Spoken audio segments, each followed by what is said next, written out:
한 1년 동안에 여러분들이 각 부서장으로 또 셀 리더로 또 여러분 각 사람 가운데 맡겨진 그런 직분들을 가지고 이렇게 저렇게 코로나로 인하여서 힘든 상황 가운데도 섬길 수가 있었고, 그 가운데 섬기며 함께 하신 모든 분들에게 다시 한번 감사를 드리고 또 주님의 이름으로 축복하고 위로가, 섬김이 그 가운데 있게 될 줄로 믿습니다.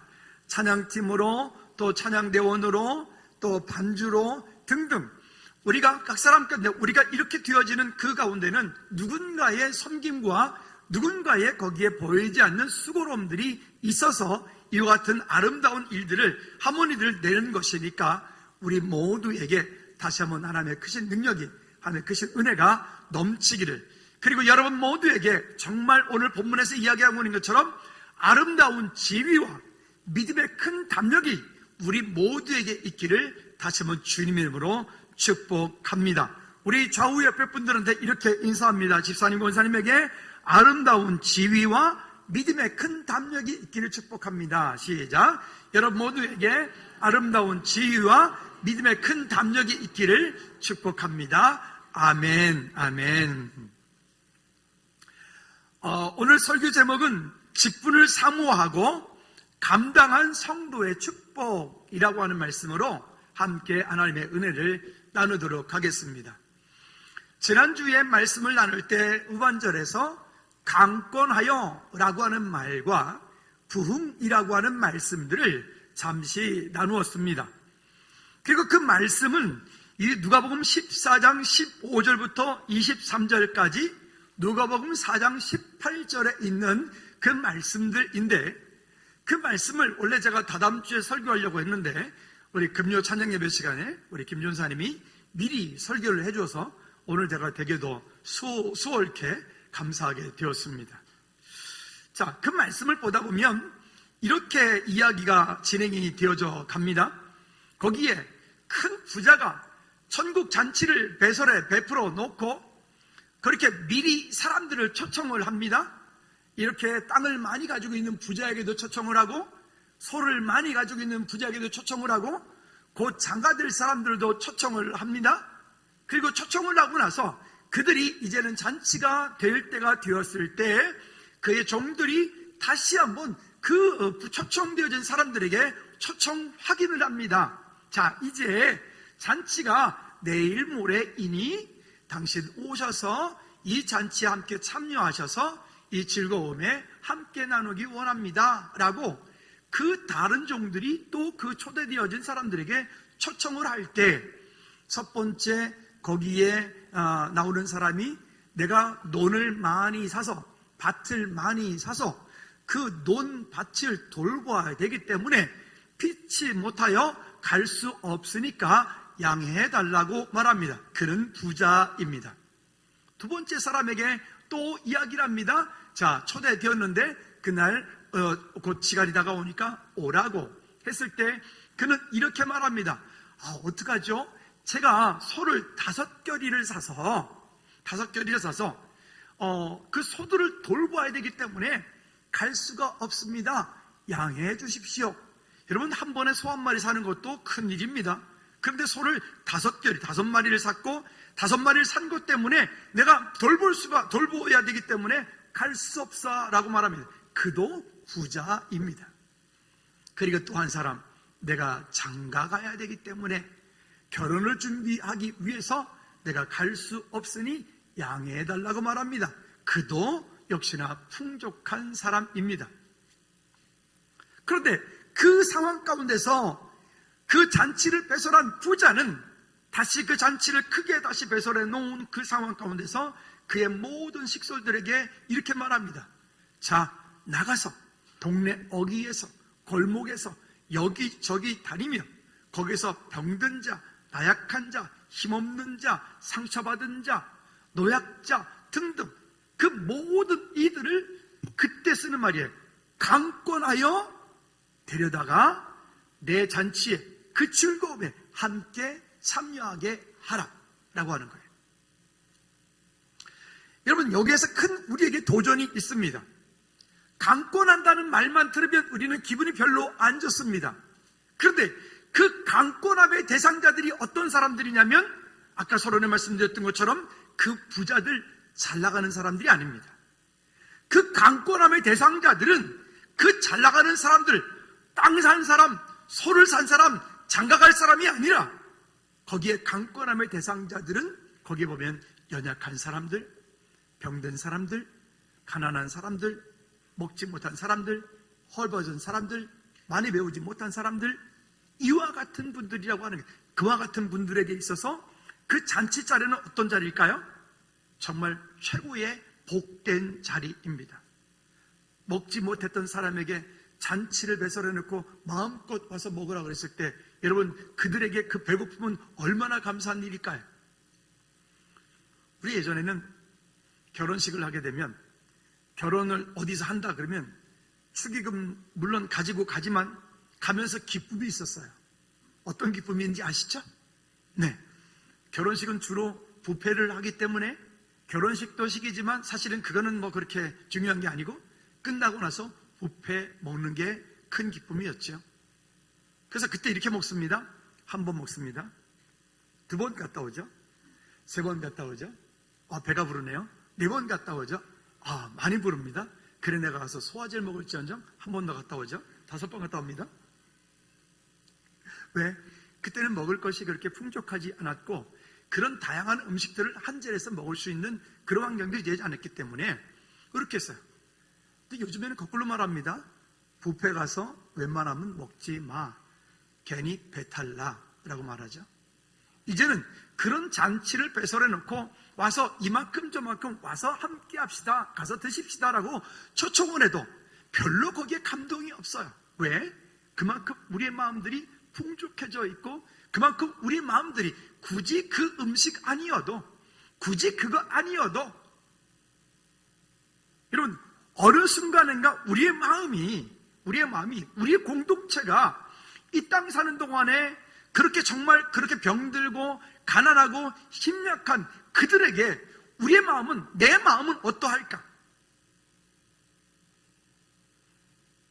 교회 공동체의 진짜 중요한 것은 모두가 다 깨끗하고 완벽하고 모두가 다 풍족한 사람들이 모여서 그저 우리끼리 예배하는 게 이게 교회 공동체가 아닌 거예요. 정말 중요한 것은 누가복음 4장 18절에서 이야기하고 있는 것처럼 이 땅 가운데 진짜로 그와 같은 분들이, 복음이 필요한 분들이 이 교회 문턱을 넘고 들어와서 이 가운데서 함께 예배하며 함께 찬양하는, 이것이 진짜 교회인 거죠. 말씀을 준비하면서 이런 생각을 해봤습니다. 우리 교회는 어떤 교회인가? 우리 교회는 과연 그렇게 복음을 받을 자들이 아무 때라도 언제라도 그렇게 올 수 있는 교회인가? 여러분 지금 이렇게 앉아 계신 자리에, 지금은 겨울이니까 별로 냄새가 안 나지만 뜨거운 여름이라고 생각해 보십시다. 누군가가 한 달은 안 씻고 수염도 안 깎고 한 분 같아요. 옷은 언제 빨았는지 기억도 안 날 것 같은 냄새 나는 분이 이 예배 시간에 여러분 옆자리에 와서 딱 앉았어요. 여러분 어떻게 하시겠어요? 근데 그분이 성경이 어딘지 몰라요. 성경을 잘 못 찾고 있어요. 여러분 찾아주실 용의가 있으십니까? 아마도 거의 대부분들은 냄새나니까 조용히 일어나서 그래도 체면이 있으니까 그분이 아닌 다른 먼 자리로 도망가지 않을까요? 언젠가도 제가 설교 시간에 말씀드린 적이 있습니다. 실제 있었던 이야기입니다. 미국의 어떤 한 교회에서 담임 목사님이 이제 은퇴를 하시고 은퇴하신 후임자 목사님을 청빙을 결정을 했습니다. 교인이 3,000명 정도 되어지는 적지 않은 교회입니다. 근데 드디어 담임 목사님 부임하시는 날 이제 목사님 와서 설교를 하기로 되어 있는 그 자리에 예배 시간이 임박해서 가까워오는 그런 시간 가운데 저 교회 문 밖에서 정말 몇 날 며칠을 안 씻었는지 수염은 덥수룩하고 냄새나고 거지 한 분이 서서 지나가는 분들에게, 그 교회 들어가는 성도들에게 도움을 요청합니다. 모든 사람들이 그 거지를 외면하며 들어가죠. 몇 시간이 임박했을 때 그분이 앞자리로 투벅투벅 걸어 나오더니 앞자리에 앉습니다. 예배를 드리려고 하는 거죠. 그러니까 교회 안내하시는 안내위원들이 이렇게 그분에게 딱 다가오더니 두 사람이 와서 죄송한데 일어나셔서 저기 뒷자리로 가주시라고. 내쫓지는 않았어요. 다행히 가주시라고. 그분이 아무 말 없이 일어나서 뒷자리에 가서 앉습니다. 그리고 장로님이 예배를 기도를 하고 그 부목사님이 예배 진행을 사회를 쭉 보고 본문 말씀을 읽고 찬양대가 찬양을 하고 이제 목사님 나오셔서 하나님 말씀 선포해 주시겠습니다. 그런데 거기에 지금 온 목사님이 안 보이는 거예요. 그때 저 뒤에서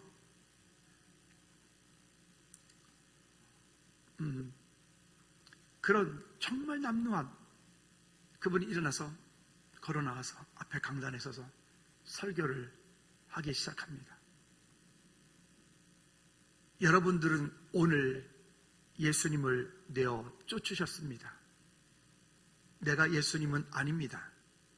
그러나 우리 교회에 들어오는 모든 사람들이 누구도 그 가난하게 보이는 냄새나는 더부룩한 저에게 누구도 도움을 주지 않았고, 제가 이 자리에 와서 앉았을 때 안내하신 분들은 저를 뒤로 내어보냈고, 내가 가자마자 그 옆에 있던 분들은 저를 피해서 다 달아나셨습니다.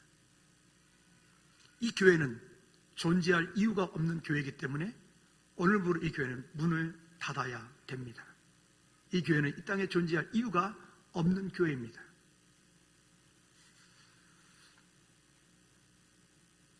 이거는 실제 이야기예요. 그날 그 교회 성도들은 모두가 다 큰 도전을 받고 그 교회가 노숙자 사역과 다른 일들을 함께 더불어서 이웃과 함께 가는 그런 교회가 되었다는 이야기입니다. 이건 사실입니다. 이런 생각을 해봤어요.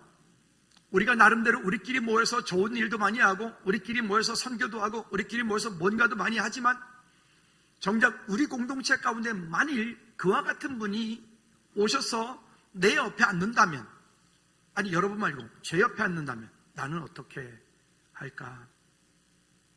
그래서 제가 목사잖아요.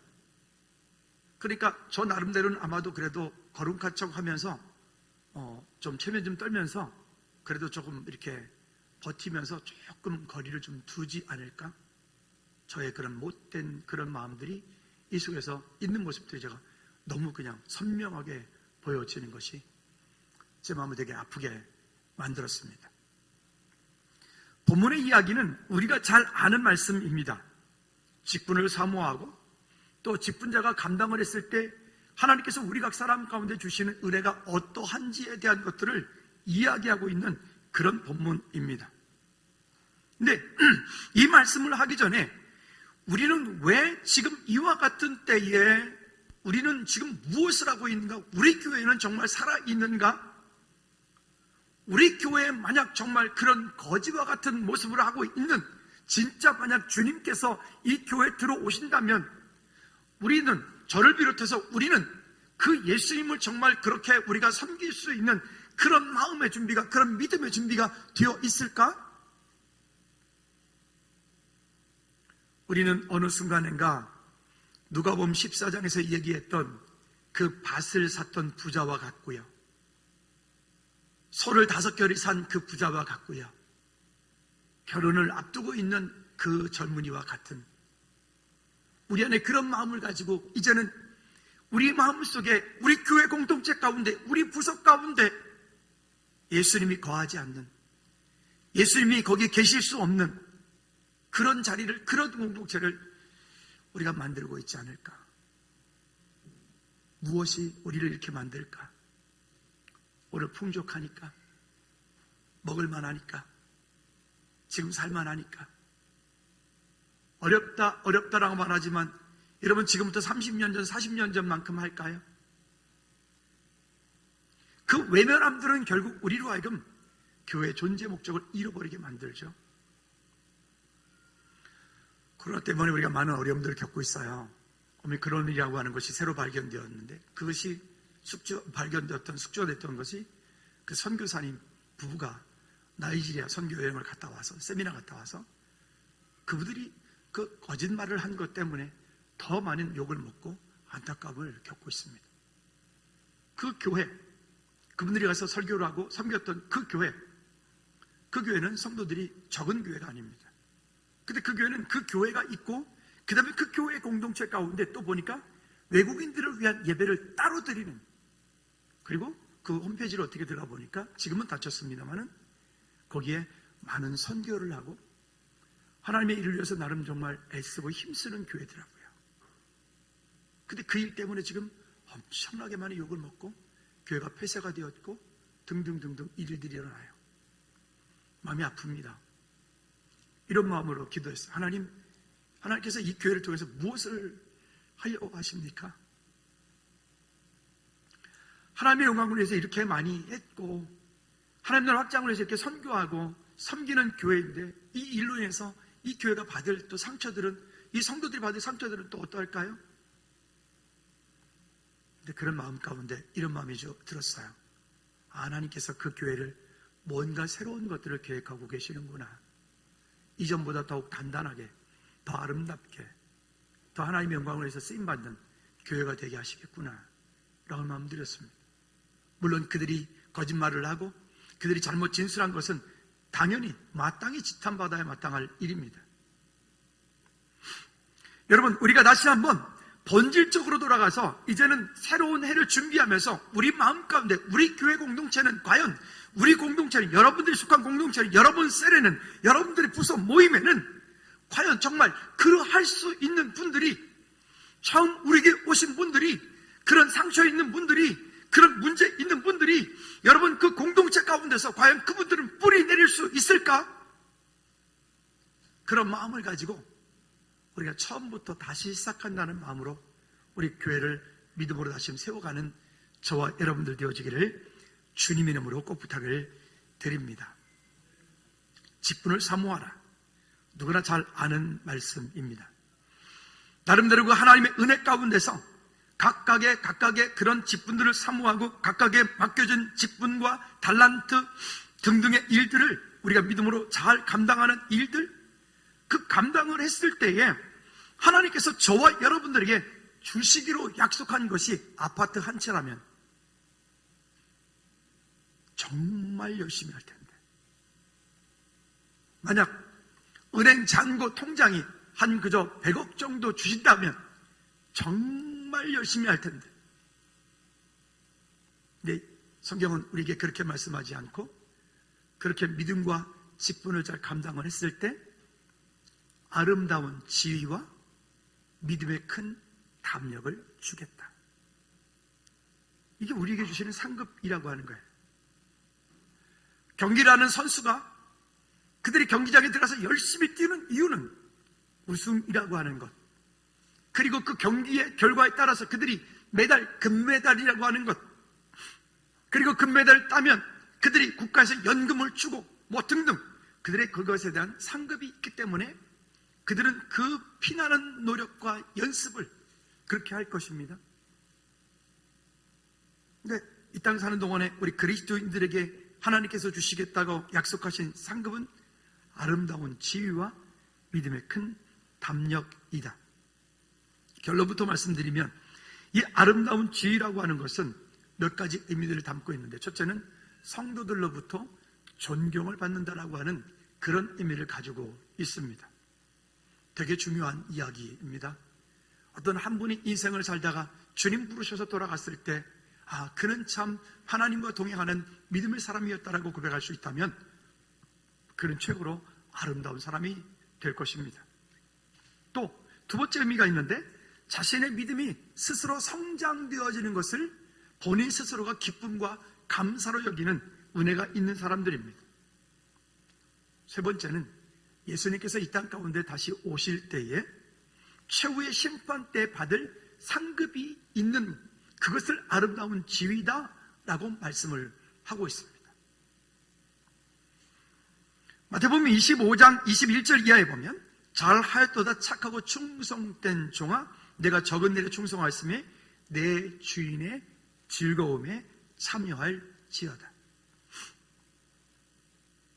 여러분, 지금까지 이 땅을 사시는 동안에 이 세상 가운데서 높은 지위에 있는 사람에게서 초대받아서 그분이 베풀어 놓은 그런 이 잔치집에 참여해서 본 일이 있으신가요? 여러분들을 초대했던 분들이 이 땅에서 제일 높은 분은 여러분들 초대 어떤 분이었나요? 어떤 집에 초대되었나요?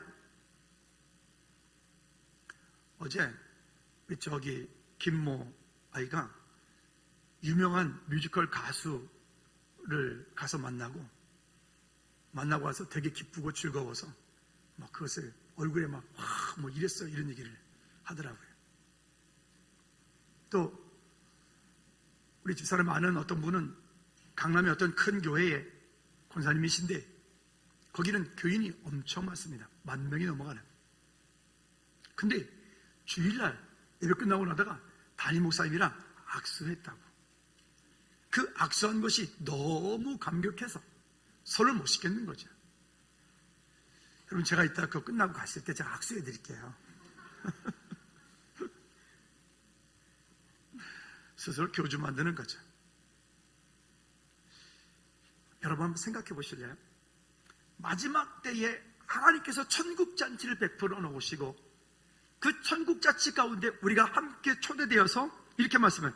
내 주인의 즐거움에 그 잔치에 함께 참여한 정도가 아니라 이 잔치 가운데 네가 마음껏 주인과 함께 기뻐하고 즐거워하라. 얼마나 놀라운 일일까요? 바라기는 이 예배하는 우리 모두가 다 그와 같은 하나님의 은혜가 축복이 저와 여러분 가운데 있기를 주님의 이름으로 축복합니다. 두 번째는 직분자들이 해야 할 일들이 있습니다. 직분자들은 나름대로 셀장이 되어지고 권사님이 되고 안수입사님이 되고 장로님이 되고 또 부소장들이 되고 또 여러분들 나름대로 무언가에 어떤 직분이 맡겨졌을 때는 우리는 어떤 마음을 가져야 될까? 한번 따라 합시다. 아버지의 마음으로. 그냥 아버지 말고 친정아버지의 마음으로. 아니야, 친정엄마가 좀 낫겠다. 친정엄마의 마음으로. 우리 그런 마음으로 보면 참 모두가 다 아름답고 모두가 다 귀하고 모두가 다 소중한데, 제가 지난 한 주간 동안에 이 말에 꽂혀가지고 이렇게 마음속에 많이 생각을 했습니다. 한번 따라해 보실래요? 밉게 보면 잡초 아닌 풀이 없고, 한번 따라해 보세요. 다시, 밉게 보면 잡초 아닌 풀이 없고 곱게 보면 꽃이 아닌 사람이 없다. 이 말이 되게 마음에, 이 설교를 준비하면서 제가 보통 설교 본문은 주일날 오후에 다음 주 설교할 것을 주일날 오후에 정해놓고 내지는 월요일날 정해놓고 일주일에 이렇게 묵상을 하는데요. 근데 이 말이 이렇게 마음속에 들어왔어요. 아, 그렇다. 밉게 보면 모두가 다 잡초 같고 모두가 다 못생겼고 모두가 다 못났어요. 그런데 곱게 보면 모두가 다 꽃이고 곱게 보면 모두가 다 아름다운 사람이 되어지는 거죠. 아, 이게 똑같은 환경 상황 속인데 그것을 어떻게 바라보느냐에 따라서 그 시각에 따라서 전혀 다른 결과들을 가지고 온다. 한번 따라 합시다. 나는 하나님 나라의 아름다운 꽃입니다. 그렇게 자신이 없어요. 다시 한번 자기 자신 이렇게 손을 내밀어서 나는 하나님 나라의 아름다운 꽃이다. 시작. 그 옆 사람 축복합니다. 집사님은 하나님 나라의 아름다운 꽃이십니다. 시작. 여러분들은 하나님 나라의 아름다운 꽃이 되십니다. 아멘. 오늘부터 잡초로 보지 말고 꽃으로 봐주십시오. 네, 그런 하나님의 은혜가 있으면 좋겠어요. 자, 그러면 이렇게 말합니다. 어떻게 하면 에베소 4장 12절 말씀에 보면 성도를 온전하게 하고 봉사하고 그리스도의 몸된 교회를 세워라 라고 합니다. 우리를 이 땅 가운데 공동체로 만드시고 저와 여러분들로 하여금 직분을 주고 우리로 하여금 어떤 부서장으로 우리를 세워가는 이유는 우리를 통해서 이렇게 하라는 거예요. 성도를 온전케 하고 봉사하고 그리스도의 몸된 교회를 세워라. 세워라. 한 번 더 읽어볼까? 시작. 성도를 온전케 하고 봉사하고 그리스도의 몸된 교회를 세워라. 아멘. 우리로 하여금 그렇게 세워가라. 그 다음에 두 번째는 이렇게 말합니다. 14절 말씀에서 이제는 어린아이 믿음에서 벗어나라. 따라합시다. 어린아이 믿음에서 벗어나라. 이제 어느 정도 자라가면 그 자랐을 때는 스스로 자라갈 수 있도록, 스스로 그것을 계속 커갈 수 있도록 그저 두어야 돼. 이미 성인이 되었음에도 불구하고 그냥 내버려 두고, 이미 성인이 되었음에도 불구하고 계속해서 옆에서 뭔가 간섭하는 것은 그 자녀를 위한 것이 아니라고 하는 거예요. 저는 금요 찬양 예배 시간에 김 전사님이 설교를 했는데, 설교 끝나고 나서 하는 말이, 어떤 분이 저한테 그러더라고요. 목사님, 오늘 김 전사님이 설교했는데 완전 리틀 김용호였습니다, 그러더라고요. 그래서 저는 기분이 되게 좋았어요. 그렇구나. 근데 어제 또 추리 준비하면서 집사님이 어떤 분이 오셔가지고 저한테 또 목사님, 금요 찬양님 설교 김현철 전사님이 하는데 완전 리틀 김용호더라고요. 그러시더라고요. 그래서 저는 기분이 되게 좋았어요. 김 전사님 기분 나쁠지 모르겠는데 저는 되게 좋았어요. 뿌듯한 거예요. 감사한 거예요. 우리 나기종 전사님이 이제 어제부터 그 김포제일교회를 출근을 했어요. 어제 아침에 문자가 10시쯤에 왔습니다.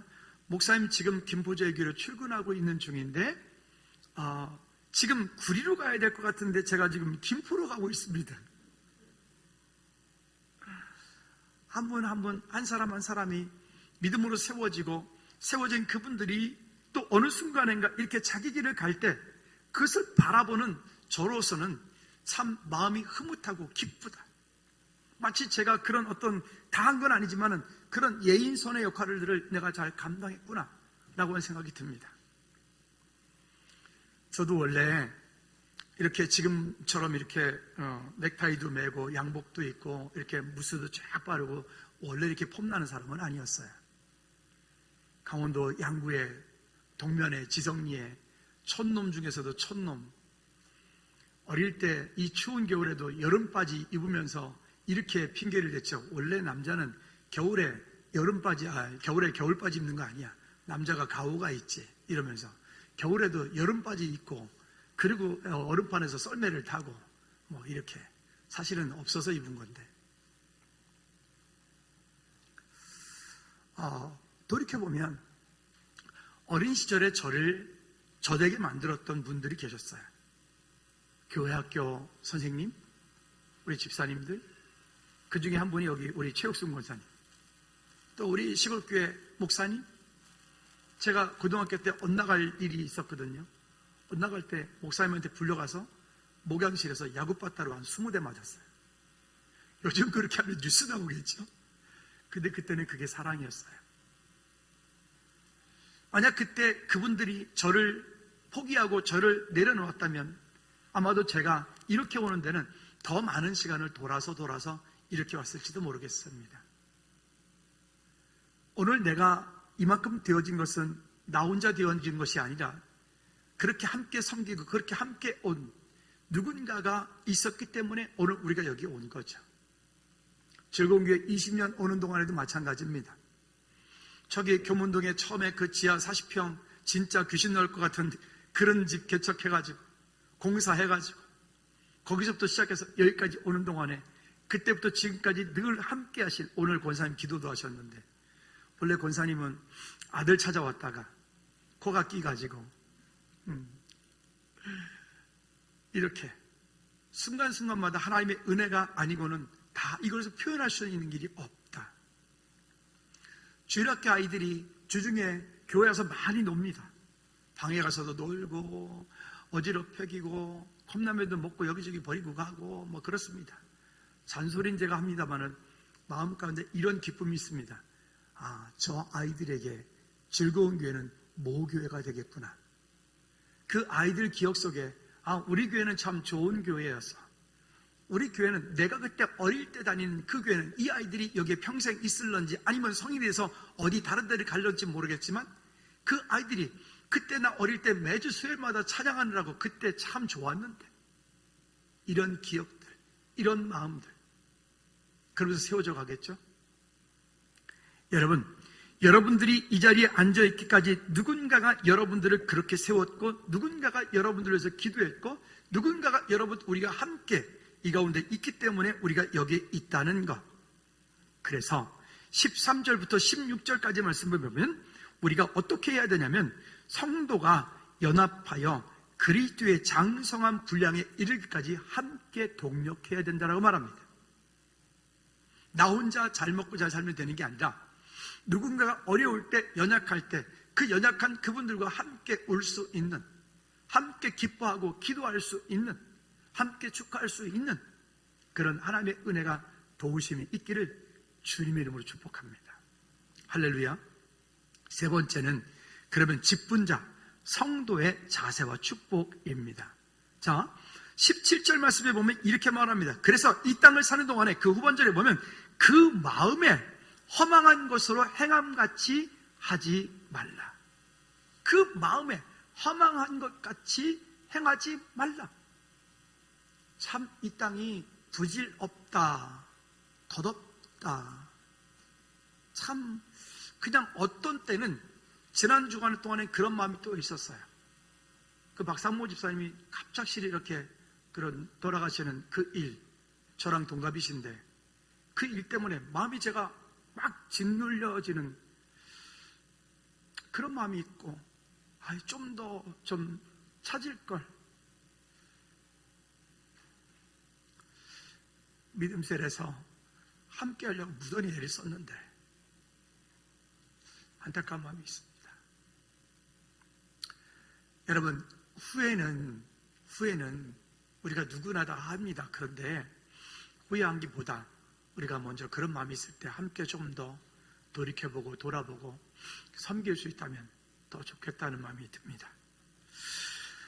또 여기 이렇게 말합니다. 믿음으로 단정하고 술, 그 다음에 더러운 이익을 탐하지 말라.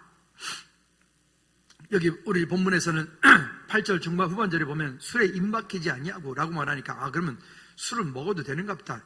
제가 뭐 술에 대한 얘기는 하도 해서 여러분들이 잘 아시겠죠? 아닙니다. 잠언 23장 29절부터 35절까지 말씀을 보면 술에 대해서 이렇게 말합니다. 시간이 가지만 이건 좀 읽고 갑시다. 시작. 술에 입막히지 아니. 잠언. 다시 잠언 23장 29절. 자, 시작. 재앙이 네게 있느냐? 근심이 네게 있느냐? 분쟁이 네게 있느냐? 원망이 네게 있느냐? 까닭 없는 상처가 네게 있느냐? 붉은 눈이 네게 있느냐? 술에 잠긴 자에게 있고 혼합한 술을 구하러 다니는 자에게 있느니라. 포도주는 붉고 잔에서 번쩍이며 순하게 내려가나니 너는 그것을 뭐하라? 여러분, 이 앞쪽에 있었던 재앙, 분쟁, 다툼, 이런 어떤 그 가난, 이런 모든 문제의 근원을 잠언 성경에서 뭐라고 얘기하면 술에 대하게 얘기한다고요. 와인은 술이 아니고 맥주는 술이 아니라고 말하는 분들이 있는데 속지 마십시오. 분명히 말하죠. 와인도 술입니다. 맥주도 술입니다. 우리나라에서는 그래요. 우린 그거 말고도 음료수가 얼마든지 많습니다. 그 다음에 또 신명기 32장 32절 말씀에도 보면 이렇게 말해요. 신명기 32장 시작. 이는 그들의 포도나무는 소돔의 포도나무요 고모라 밭의 소산이라. 그들의 포도는 독이 든 포도이니 그 송이는 쓰며 그 다음에 보면 독사의 독이다 라고 말해요. 옆 사람한테 이렇게 다시 한번 인사합시다. 술은 쳐다도 보지 말라고 성경이 말하고 있습니다. 시작. 그러니까 먹는 건 말도 안 되는 거예요. 여러분, 술은 쳐다도 보지 말라 했어요. 아멘. 아니, 이 잠언 성경이 얼마나 리얼하게 술을 표현하고 있어요. 그러니까 이렇게 아주 리얼하게 표현을 해서 그렇게 순하게 내면 독사같이 쏠 것이고 네가 그렇게 망해질 것이고 그렇게 하면 네 인생이 끝날 거라는 거예요. 여러분, 술은 약으로도 아닙니다. 약으로 쓰라는 얘기 있어요, 성경에.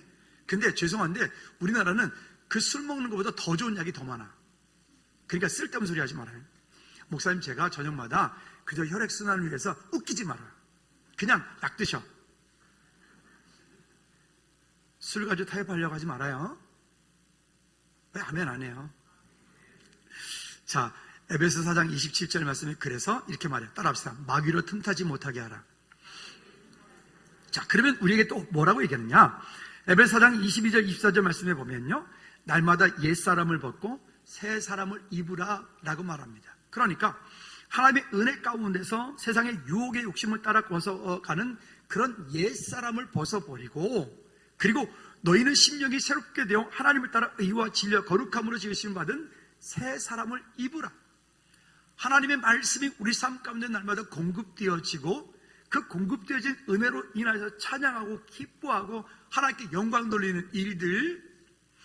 아니, 왜 찬양가 왜 그래요? 이제 설교를 못하게 하네 자꾸만.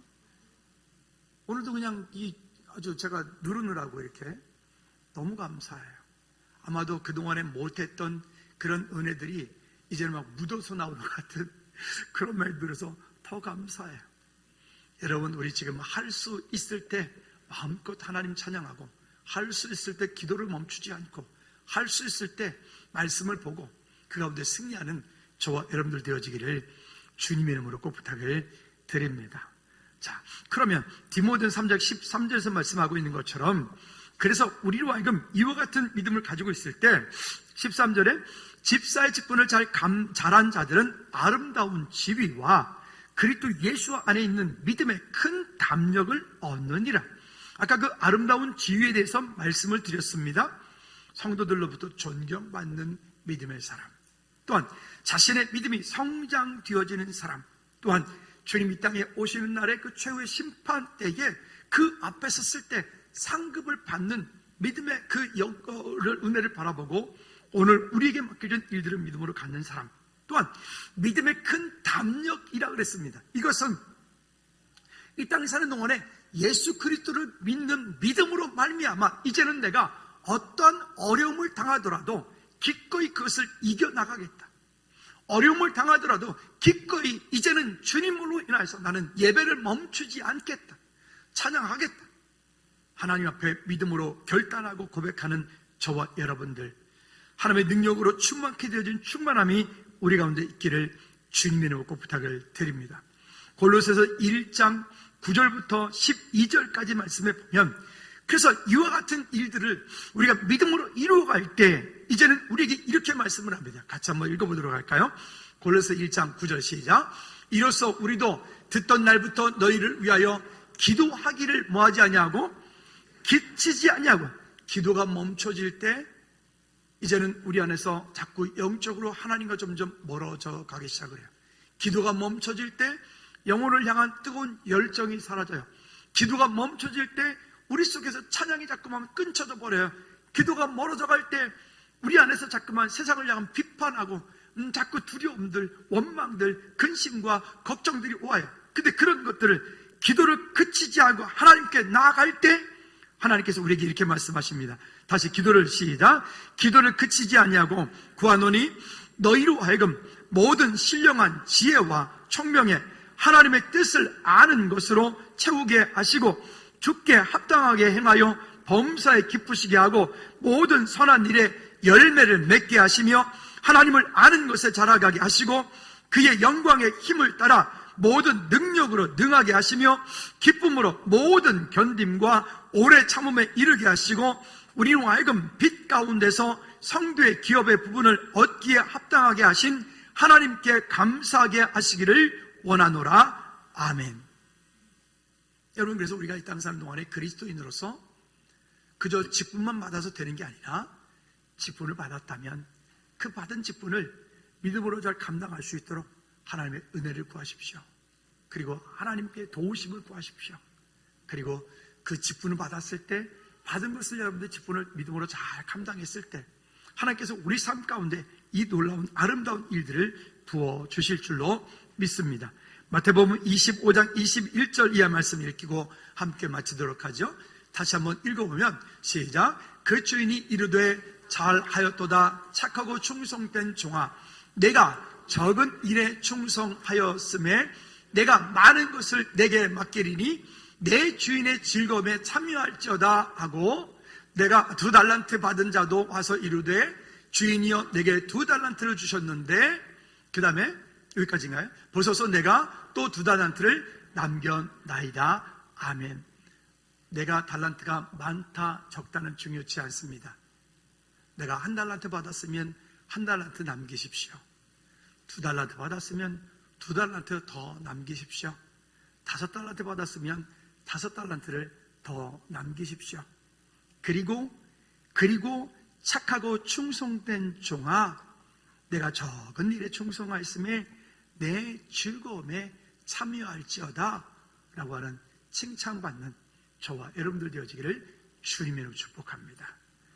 우리 시간 한번 찬양하고 좀 마치겠는데요, 우리 자리에 모두 일어나셔서 당신의 그 섬김이 해같이 빛나리, 이 찬양하면서 하나님 정말로 착하고 충성된 종으로 그렇게 하나님의 은혜 가운데 기쁨으로 쓰임받는 우리 모두가 되게 해달라고 찬양하는, 기도하는 마음으로 찬양드립니다. 당신의 그 섬김이 천국에서 해같이 빛나리, 당신의 그 겸손이 천국에서